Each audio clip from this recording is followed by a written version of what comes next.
lanjutkan duel kandidat. Tadi ada pertanyaan dari Ratu Wijaya tadi. Pertama, berapa modal mereka masing-masing? Yang kedua, apa jawaban mereka ketika ditanya bagaimana sih partai mereka mau modali diri mereka untuk kontestasi ini? Andi Rahmat tadi sudah menjawab 600 juta rupiah. Ya. Partai dari mana dapat modalnya? Kalau partai kan punya mekanisme sendiri kan. Ada iuran tetap, ada iuran dari anggota, dan memang dalam kampanye politik sekarang ini sebetulnya peran partai juga sudah tidak terlalu sebesar dulu karena itu sudah bergantung kepada caleg. Jadi sekarang ini yang kami lakukan di partai itu adalah membagi dua. Yang pertama, kalau berkaitan dengan alat peraga umum, misalnya lambang partai itu secara kolektif kita lakukan, dan itu calegnya kan terlibat dari pusat ke daerah. Jadi ada semacam burden sharing lah begitu. Lalu kalau itu berkaitan dengan individu, itulah yang kita biayai secara individual. Nah, jadi tidak ada sumbangan bantuan dari pengusaha. Tidak. Jadi secara umum aja partai politik mumpung Mas Andi Rahmat nih ya, salah satu yang mungkin bisa dibuka di sini ini fakta dan data empiris yang dikemukakan oleh Presiden PKS yang sekarang, bukan yang kemarin begitu yang tadi disinggung. Anies Mata mengakui dalam sebuah sidang bahwa memang betul ada uang mahar sebesar 8 miliar kalau saya tidak salah dalam konteks pilkada Wali Kota Makassar. Nah, ini juga yang harus dibuka oleh partai. Betul tidak? Ini ilegal jelas. Ini tidak mungkin terekam dalam transaksi PPATK misalnya. Betul tidak? Terjadi selama ini pembiayaan partai melalui pilkada-pilkada melalui uang mahar yang jumlahnya luar biasa dan tidak pernah tercatat. Nah, mungkin Mas Andi Rahmat yang bisa memulai karena kita berterima kasih Pak Anies Mata akhirnya membuka dan mengakui.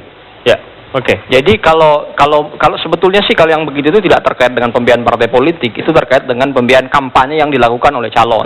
Artinya kalau anda tanya artinya ada tetapi tidak tercatat dan baru diakui ketika ada proses hukum. Itu kan begitu ada mekanisme pelaporannya. Jadi itu terkait dengan pelaporan yang dilakukan oleh calegnya, oleh calonnya sendiri. Kita bergerak ya. Jadi Anda bisa lihat itu. Pertanyaan yang sama saya pikir ini bukan sedang hanya ingin bertanya pada PKS, tapi hal yang sama, dan saya pikir itu hal penting karena ada 500 lebih pilkada, berarti ada 500 kali miliaran uang mahar yang selama ini tidak pernah tercatat dan itu tidak diakui oleh partai. Oh, bukan tidak diakui.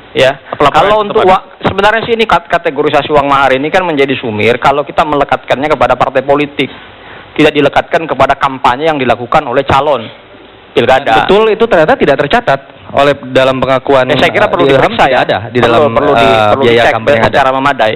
Karena biasanya juga memang catatan, saya pikir mungkin partai lain bisa menjawab PBB bagaimana? Hal ini yang selama ini abu-abu. Saya kira memang kalau dalam hal kampanye saat ini itu peran pembiayaan dari caleg itu yang jauh lebih besar.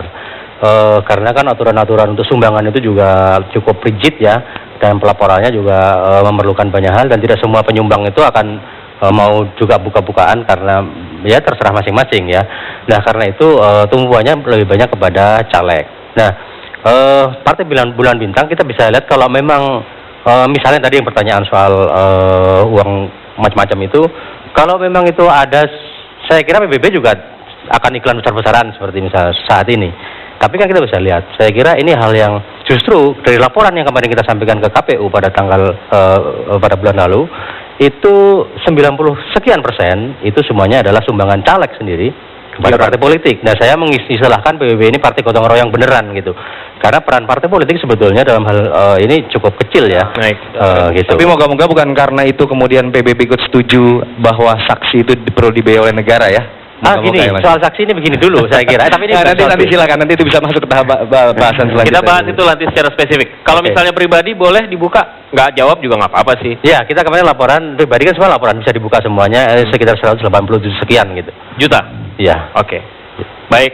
Pak Jamal, apa sumbangan ceramah aja atau ada nominalnya? Mas Pito, kayaknya nggak adil. Tadi Andi Rahmat udah bilang 600 juta. Yang 4 belum dengar berapa ratus juta. Ya ini sudah 180. Ya, tapi yang lainnya belum. Ya ini mau aja berapa aja. Jangan sodako terus. Kalau sodako terus nggak jelas itu. Ya. Oke.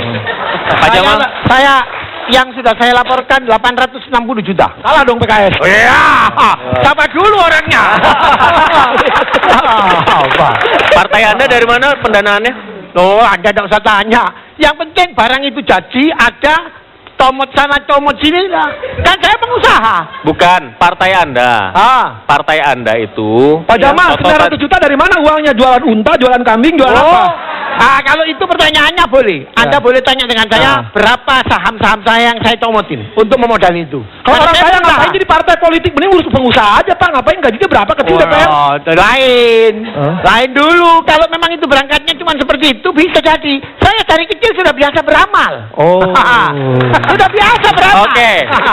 Oke, lanjut silakan. Bung Marwan. Silakan. Baik.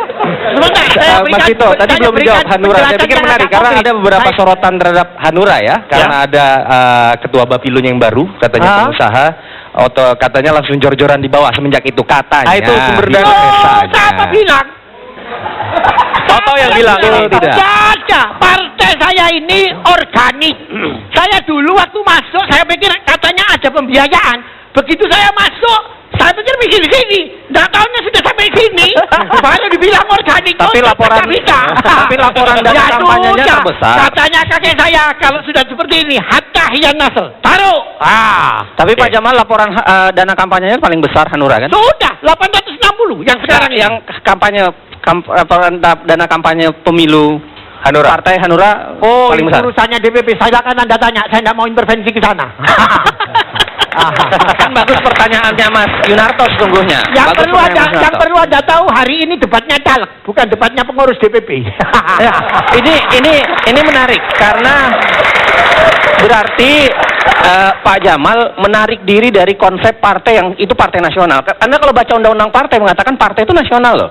Dia partai itu. Jadi Anda tidak bisa melepaskan diri dari kebijakan nasional. Dalam artian begini, kalau apa yang terjadi di nasional seharusnya juga Anda pahami dan Anda harus bisa jelaskan. Kalau paham saya paham. Tapi itu kebijakan tingkat pimpinan dan pimpinan mengatakan untuk calegnya organik. Makanya pertanyaan Mas Yunarto itu kan menarik misalnya. Kira-kira dengan dana yang paling besar yang dikeluarkan oleh Hanura itu didapatnya dari mana? Lalu kemana sih? Mau dibelanjakan, mau dipakai untuk apa? Wong itu bukan uang saya, tanya sama yang keluarkan dulu. Iya, dia tidak mau menjawab. Gak apa-apa, itu hak dia. Silakan, Bung Marwan. Itu hak dia, nggak apa-apa. Kalau partainya duitnya nggak bener korupsi, berani nggak keluar dari Hanura? Loh, satu komitmen saya, ibu saya cuma berdoa satu, kalau jadi baiknya kamu lanjut, kalau enggak kamu lebih baik. Tapi tidak tahu, tidak jelas tadi uang partai dari mana Pak Jamal. Masa tidak tahu partai dari mana? Bagaimana kalau sekarang semua saya harus tahu? Ya sudah. Dong, nanti kalau ke neraka ikut neraka kan kasihan ibunya. Kandidat berhak untuk tidak menjawab. Neraka itu urusannya diri sendiri. Iya sudah, oke. Bung Marwan, silakan lanjutkan. Bung Marwan. Ya. Ini ngomong pengusaha juga, kena juga pengusaha, tapi silakan. Ya, tentu setiap partai punya karakteristik tersendiri ya. Bagi PKB sebagai partai kader tentunya punya Biaya kampanye pribadi dulu mungkin Pak Marwan tadi. Jadi punya basis massa tersendiri yang loyal, punya captive market tersendiri, sehingga kalau ditanya cost itu PKB jauh lebih ringan dibandingkan dengan yang lain. Karena ada pemilih loyal yang kita punya. Nah, oleh karena itu kalau semuanya jor-joran sih insya Allah kami tidak jor-joran.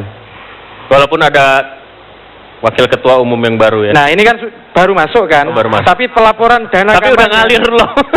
Nah pelaporan dana kampanye sudah kita lakukan.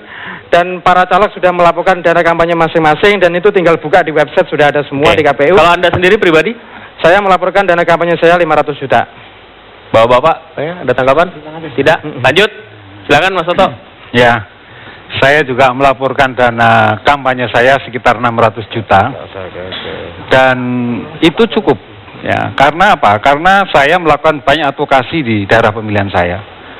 Saya mengadvokasi masyarakat di desa-desa, bagaimana para petani dari semula itu kotoran-kotoran sapi dan kambing itu dibuang atau dibeli dengan murah. Kemudian bekas salak dan pohon pisang dan lain sebagainya itu tidak dimanfaatkan dengan teknologi tertentu, ada fermentasi, ada enzim, semua bisa diubah. Kalau partai bagaimana? Partai juga ada mekanismenya yang sudah jelas bahwa sumbangan partai itu dari anggota juga ada, kemudian dari sumber-sumber lain. Sedikit Mas Toto, saya pikir menarik begini. Tadi Mas Toto berani mengatakan bahwa ada advokasi yang sudah dilakukan ya selama ini. Kita tahu Mas Toto saat ini sudah menjadi anggota legislatif. Tapi yang menarik adalah data bahwa Mas Toto ini pindah dapil. Fenomena ini saya pikir perlu untuk dipelajari. Mengingat Mas Toto tadi mengatakan Jamal Aziz juga dia pindah sudah ini. bekerja sebagai incumbent. Pindah atau dipindahkan? Saya Poin memang kedua, Mas Toto, saya mungkin memang pindah data. Pertanyaannya Vito menarik. Bisa pindah atau terpindah atau dipindahkan. Karena gini Mas Toto, buat kami jadi menarik Mas Toto bisa share. Orang yang katakanlah sudah merasa bekerja untuk dapilnya, tadi menyebutkan sudah melakukan advokasi dan kemudian dipindah. Apakah itu didasarkan pada pengambilan keputusan juga yang sifatnya transparan dan akuntabel atau tidak? Karena kalau tidak, jangan-jangan itu akar permasalahan sampai membawa partai kepada perilaku korupsi. Nah, Mas Toto, moga-moga bisa diberikan pendidikan politik kita. Mau menjawab ini. No, yang jawab kok malah Anda ini. yang ahli politik, Anda langsung ini buat bagaimana supaya ini berjalan sistem dengan baik. Karena bukan Mas Toto saja yang dibicarakan, saya juga bijak. Nah, ini curhat nih jadinya. Maka Anda sebagai pakar politik, bagaimana sistem ini untuk terbangun dengan baik? Ini curhat. Bukan curhat. Oh, bukan. Bukan curhat. Saya bangga. Karena mengapa? Partai saya mengatakan di dapil 3 Jamal belum dapat kita ke RI. Ya toh? Anda mungkin di sana bisa karena Anda punya komunitas. Saya bilang alhamdulillah Pak, saya siap. Memang kalau di Malang saya tinggal gini-gini, ya toh? Tapi mungkin Allah perintahkan lain. Asa antakrahu syai'an fahuwa syarrul lakum. Asa antuhibbu syai'an fahuwa syarrul lakum. Mungkin yang kamu anggap itu baik, tapi Allah katakan tidak. Yang saya anggap tidak baik, Allah bilang di situ tempatmu. Nah, wallahu ya'lamun wa antum la ta'lamun. Sesungguhnya Ini Allah yang Maha tahu. masih bulan Maulid, jadi ya. Kami akan kembali sesaat lagi. Tetaplah bersama kami. Jadi begini ya.